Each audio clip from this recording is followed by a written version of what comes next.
고나비 뉴스 구독을 통해 재테크, 건강 등 다양한 분야의 최신 정보를 만나보세요. 안녕하세요. 오늘 딥다이브 시작합니다. 빅테크의 AI 투자, 이게 그냥 유행이 아니라요. 이제 1조 2천억 달러? 네, 그 정도 규모의 거대한 판이 됐습니다. 정말 엄청난 규모죠. 네, 그래서 오늘 여러분이 보내주신 자료들 보면서 이 AI 골드러시 진짜 속살을 한번 파헤쳐 보겠습니다. 빅테크들 캐펙스, 그러니까 설비 투자가 얼마나 됐는지, 네네. 이게 또 클라우드 매출로는 어떻게 이어지는지, 근데 또 그 이면에 숨어있는 수익성 문제나 회계 리스크 같은 건 없는지. 이런 거요. 그리고 또 공급망 쪽 기회도 빼놓을 수 없죠. 반도체 쪽이요. 맞습니다. 그것까지 다 짚어볼 거고요. 이 정보가 넘쳐나는 시대잖아요. 여기서 핵심을 딱 짚어서 여러분이 정보에 밝은 투자자가 되도록 돕는 것. 이게 오늘 저의 미션입니다. 좋습니다. 자, 그럼 바로 시작해볼까요? 이 AI 군비 경쟁. 야, 정말 규모가 상상을 초월합니다. 네. 2025년 2분기만 봐도요. 하이퍼스케일러들 있잖아요. 아마존, 구글, MS 같은. 그렇죠. 대형 클라우드 기업들. 얘네 캐펙스가 1270억 달러래요.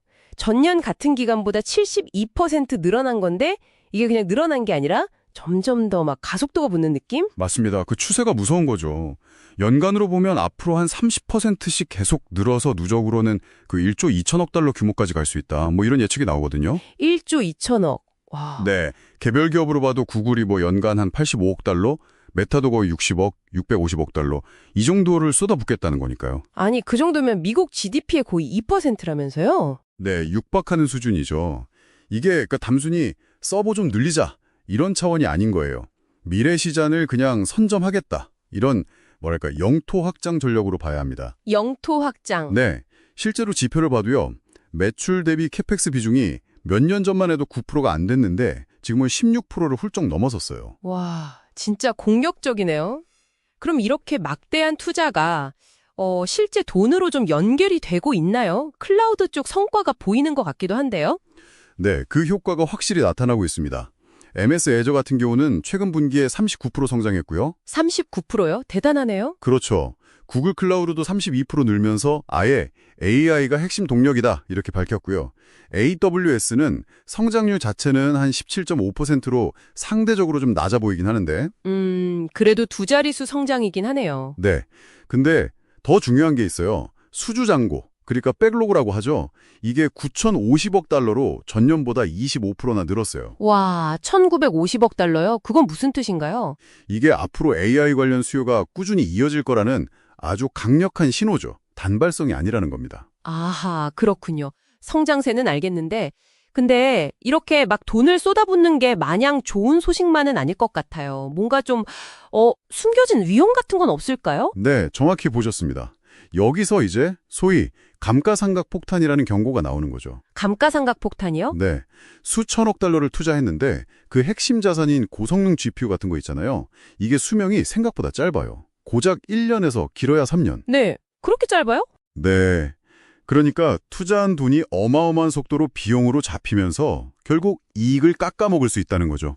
아, 심지어 어떤 분석가는요. 새로 짓는 AI 데이터 센터에서 1년에 발생하는 감가상각비가 한 400억 달러인데 거기서 나오는 예상 수익은 200억 달러에 그칠 수도 있다. 이런 추정까지 내놨어요.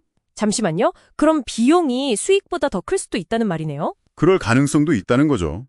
그래서 이 이익의 질, 퀄리티 오브 어닝스 이걸 잘 들여다봐야 합니다. 그냥 발표되는 숫자만 믿으면 안 된다는 거예요. 이익의 질, 어떻게 다른데요?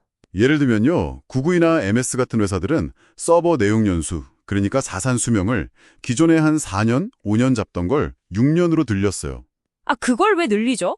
그렇게 하면 단기적으로는 감가상각비 부담이 줄어드니까 이익이 더 커 보이는 효과가 있죠. 알파벳 같은 경우는 이것만으로 연간 34억 달러 정도 비용 절감 효과가 있을 거로 봐요. 꼼수 아닌가요, 약간? 회계적으로 가능한 처리긴 한데요. 근데 여기서 또 흥미로운 게 아마존입니다. 아마존은 정반대로 왔어요. 내용 연수를 6년에서 5년으로 오히려 줄였습니다. 네, 아니 왜 손해를 보면서까지 줄였을까요? 글쎄요. 여러 해석이 가능한데 기술이 워낙 빨리 변하니까 그걸 더 보수적으로 반영하려는 걸 수도 있고요. 아, 우리는 빨리빨리 교체할 거다, 이런 신호. 네, 그런 대규모 자산 교체를 준비하는 신호일 수도 있죠. 이런 회계 정책 하나하나가 그 기업의 투명성이나 전략을 읽는 되게 중요한 단서가 되는 거예요. 그렇군요. 그럼 만약에 이 AI 투자가 좀 주춤하면 어떻게 되는 건가요? 그 영향이 상당할 수 있습니다. 바클레이즈 분석을 보면요. 만약에 캐펙스 투자가 한 20% 정도만 줄어도요. S&P 500 전체 기업 이익은 3-4% 정도 감소하는 데 그치지만 AI 관련주들 있잖아요. 네, 엔비디아나 이런. 그렇죠. 그런 주식들은 밸류에이션이 15%에서 20%까지도 급락할 수 있다. 이렇게 봤습니다. 충격이 훨씬 크다는 거죠.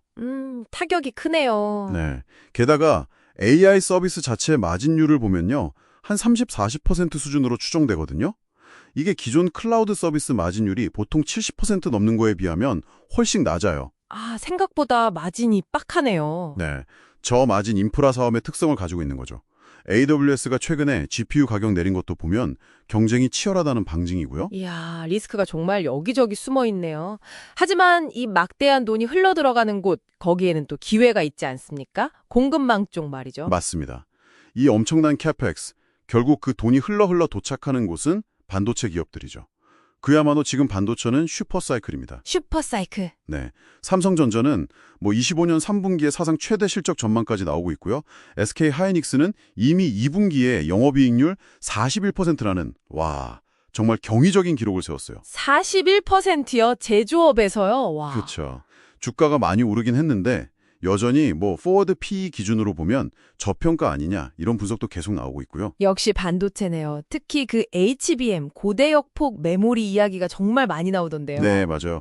HBM이 현재 AI 가속기의 거의 핵심 부품이거든요. 지금은 SK 하이닉스가 한 60% 넘는 점유율로 거의 독주하고 있고요. 삼성이 바짝 뒤쫓는 그런 구도입니다. SK 하이닉스가 그렇게 잘해요? 네, 현재로서는 그렇죠. 근데 이 HBM 생산 자체가 지금 병목 현상을 겪고 있어요.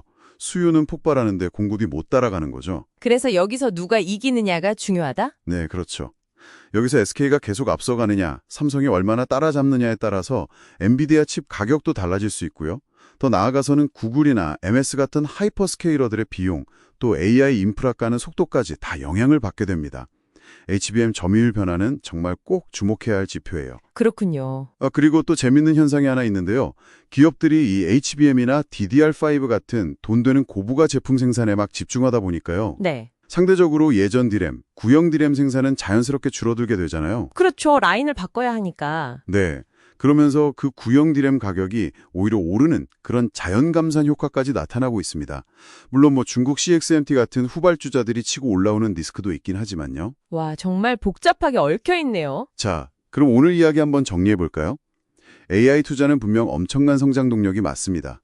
하지만 그 이면에 감가상각이라는 복병, 또 회계 처리 방식에 따라서 수익성 리스크가 있다는 점, 이걸 반드시 인지하셔야 하고요. 네, 꼭 기억해야겠네요. 반면에 이 돈이 흘러가는 반도체 공급망, 특히 HBM 분야에서는 아주 확실한 기회가 열리고 있습니다. 그래서 여러분이 이 복잡한 환경을 헤쳐나가시려면 먼저 좀 큰 그림을 보셔야 해요.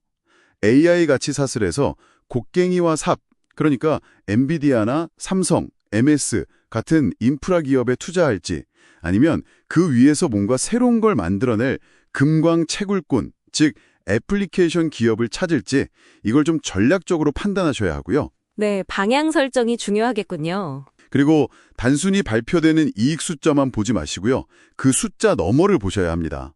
특히 아까 말씀드린 감가상각 대형 연수 정책, 아마존처럼 좀 보수적으로 가는지 아니면 좀 공격적으로 가는지, 그리고 매출 대비 캐펙스 비율이 어떻게 변하는지 이런 걸 계속 주시해야 합니다. 알겠습니다. 핵심 체크 포인트네요. 네, 마지막으로 여러분께 한번 던져보고 싶은 질문은 이겁니다. 지금 이런 엄청난 하드웨어 투자 경쟁이 어느 정도 좀 마무리되고 나면요. 이 닦아놓은 인프라 위에서 과연 어떤 혁신적인 AI 애플리케이션이 꽃을 피울까요? 진짜 극맥을 찾아낼 다음 주자는 과연 누가 될 것이며 여러분은 그 신호를 어떻게 포착하시겠습니까? 이게 바로 우리가 앞으로 계속 고민하고 탐구해야 할 질문이라고 생각합니다. 지금까지 고나비 뉴스였습니다. 구독, 좋아요, 알림 설정으로 응원해주세요. 감사합니다.